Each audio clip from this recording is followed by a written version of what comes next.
This morning is the first Sunday of my 14th year of ministry here at Leatherwood. Wow.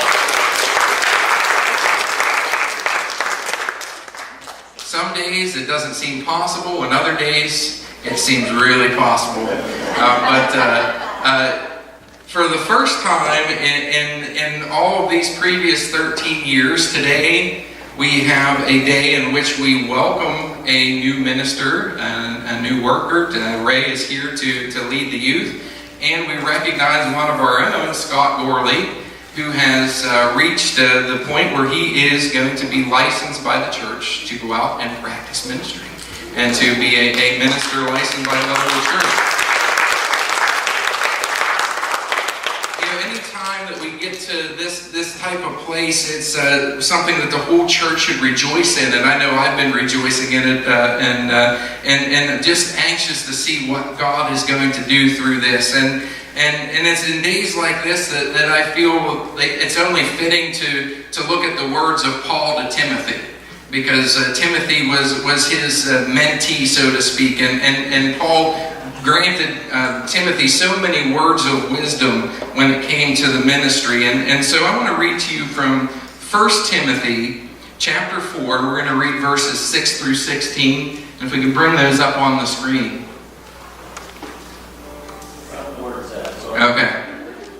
Got a newbie back there on the computer, so maybe I didn't put it in there, but okay. So let me read them to you. If you point these things out to the brothers and sisters, and this is Paul speaking to Timothy, you will be a good minister of Christ Jesus, nourished on the truths of the faith and on the good teaching that you have followed. Have nothing to do with godless myths and old wives' tales, rather train yourself to be godly. For physical training is of some value, but godliness has value for all things, holding promises for both the present life and the life to come. This is a trustworthy saying that deserves full acceptance. This is why we labor and strive, because we have put our hope in the living God, who is the Savior of all people, and especially of those who believe.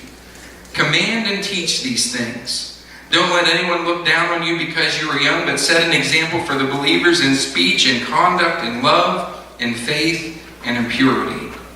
Until I come, devote yourself to the public reading of Scriptures, to preaching and to teaching, and do not neglect your gift, which was given you through prophecy when the body of elders laid their hands on you. Be diligent in these matters, give yourself wholly to them, so that everyone may see your progress. Watch your life and doctrine closely. Persevere in them, because if you do, you will save both yourself and your hearers. Both of these men who are here today have been training themselves to be godly, and I have personally witnessed them stick to the Scriptures of God for the basis of their life and their ministry. And I'm honored to be able to welcome them both into their next phase of ministry. So Ray, I have to ask you, is it Ray or is it Tough?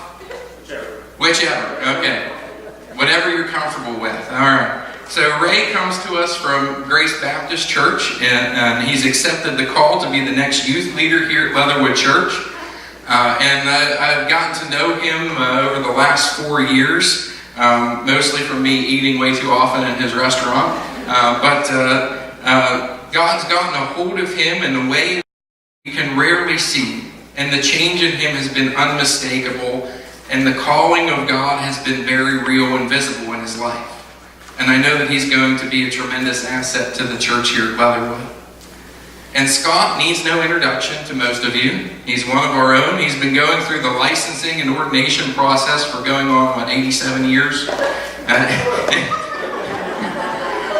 For a little over 2 years, I think that he's been working through that. And we rejoice with him today as he's completed all the steps to become a licensed minister of Leatherwood Church. And this gives him the ability to do all the acts of the minister and allows him to be recognized as such. Scott's been a faithful servant of God's Word for many years on the mission field, in the Sunday school classroom, and in his own family. And today we rejoice and celebrate with him as he enters the next step that God has for him. And so at this time, I'd like to ask Ray and Scott to come forward. We're going to have you stand down front here. And I'm going to have your family surround you as you come down front. Because this ministry thing is not just for you. Your whole family is going to get involved whether they like it or not.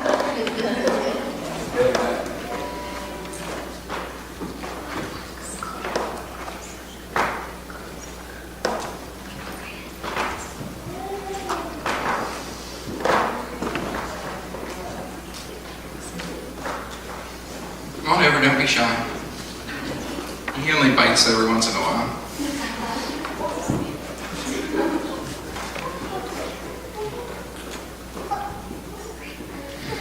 All right, Scott and Ray, I'm going to read a statement, and if you agree with the statement, I want your answer to be, I do, the Lord being my helper.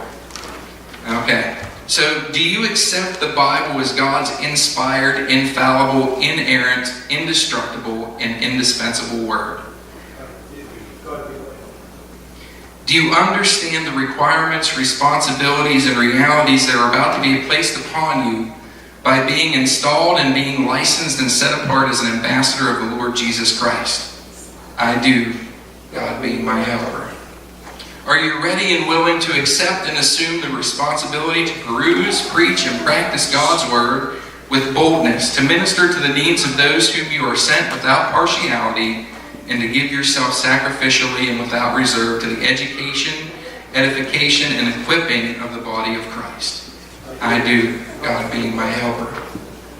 Will you endeavor to be diligent in the study of God's word, instant and faithful in prayer, an example in Christian piety and discipline before your people and the community, in order that your life may be a worthy Christian example, and that upon your ministry the blessing of God may rest?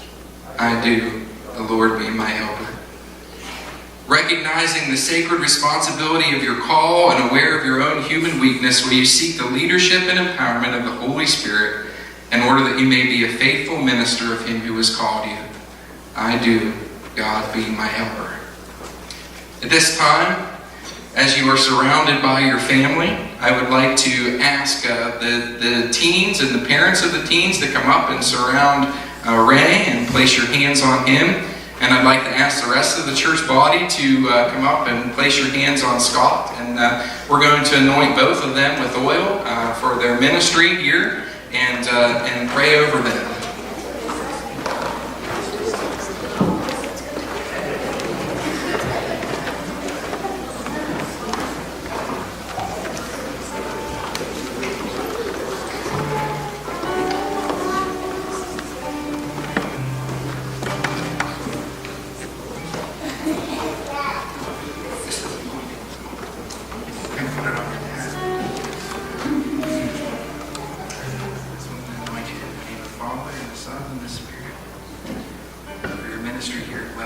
Lord, we thank you for Ray. And Lord, for accepting the call. And Lord, it's been a long road, but Lord, we believe you sent us the godliest man at the godliest time. And so, Lord, we pray for his ministry here at Leatherwood with the young people, with the children, with the families, with whatever you would have your hand on him to do here. Father, we pray that it would be blessed. And Lord, that you would give him a crop, Lord, of young people and adults alike because of the work that he is doing here. Lord, we pray that the harvest would be plentiful. Father God, we pray for him and his family, Lord, that you would protect them from any attacks of the enemy. And Lord, that you would just be with him in a mighty way. Lord, we thank you for this man of God. We thank you for what he means in your kingdom, and Lord, what he is capable of in your kingdom. And we thank you in Jesus' name. Amen.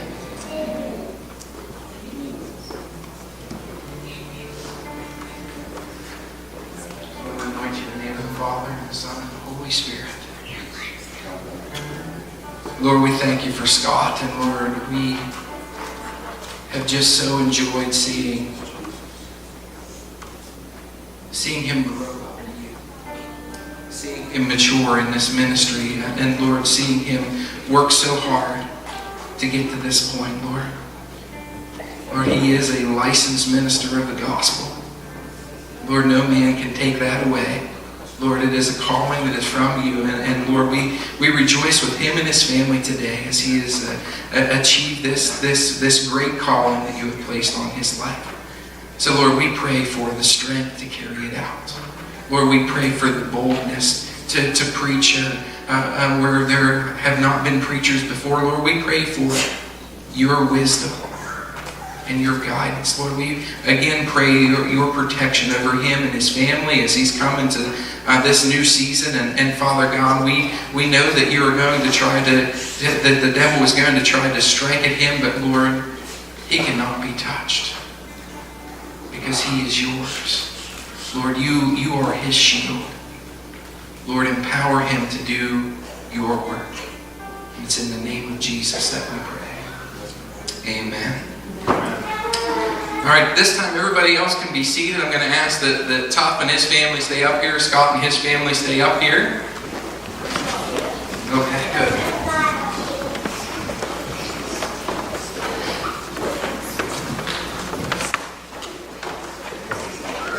For Scott, I have two things for you. The first of which is of utmost importance.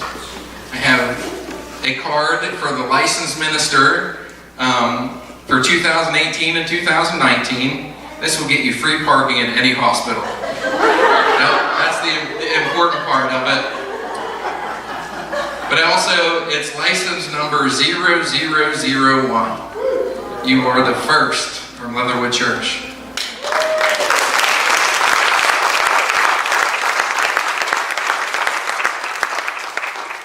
And I was going to get a huge frame to put this in, but we have a certificate of license and acknowledge that Scott Parks Gorley has successfully completed the requirements to become a licensed minister of Leatherwood Church, signed by Tom McCauley, Board President, October 7th, 2018. Congratulations.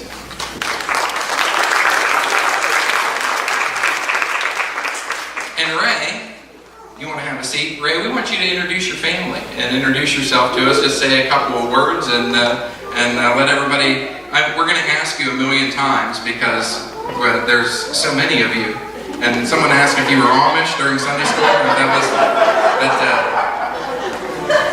Good morning, everyone. I'm Ray. We're Tuff. When I grew up as a kid, my nickname was Tuffy. And so if you know Tuff's Smoke and Grill, my barbecue restaurant, that's where some people call me Tuff. But my real name's Raymond, so a lot of people call me Ray. Whichever is fine. Doesn't matter to me. This is my wife, Sarah. This is my oldest son, Raymond III. This is Max, Maggie, my daughter, Grant, and then Talitha, our youngest daughter. So it's been a long road to this point where we're at right now. But ultimately, God got a hold of my heart a couple years ago, and really just like I grew up in a church my whole life. Went to church, did the Christian religion thing, my whole life. And yeah, I knew who Jesus was, but I don't think he was really the Lord of my life. But through some hard times and the restaurant situation is kind of like where, what got me to where I'm at right now. So as much as I sit here now and I'm like, man, I wish I could just sell this restaurant and move on into ministry, I know in God's time that will happen.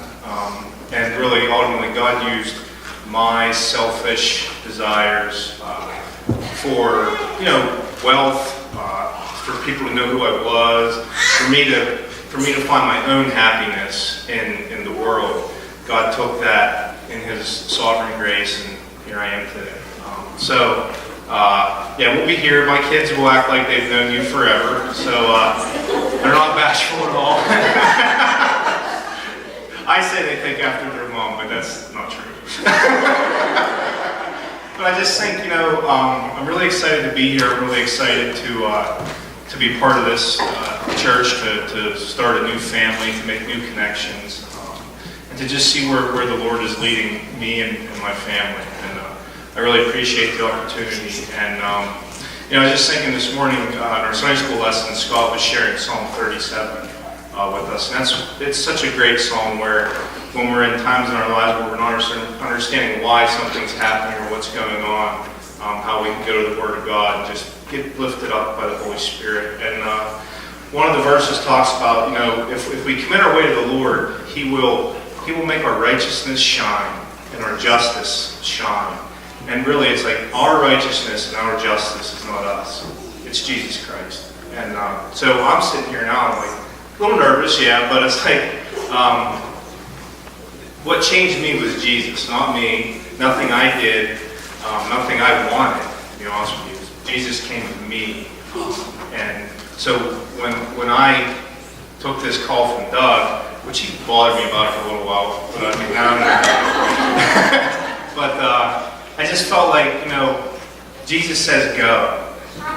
Doesn't mean you have to go far away, but go. Be willing to do something for that call. And so that's why we're here today. And thank you for the welcome, and hopefully we can get to know my kids a lot better quickly. So if you see one running around, just send them our way. But I appreciate this, so thank you very much.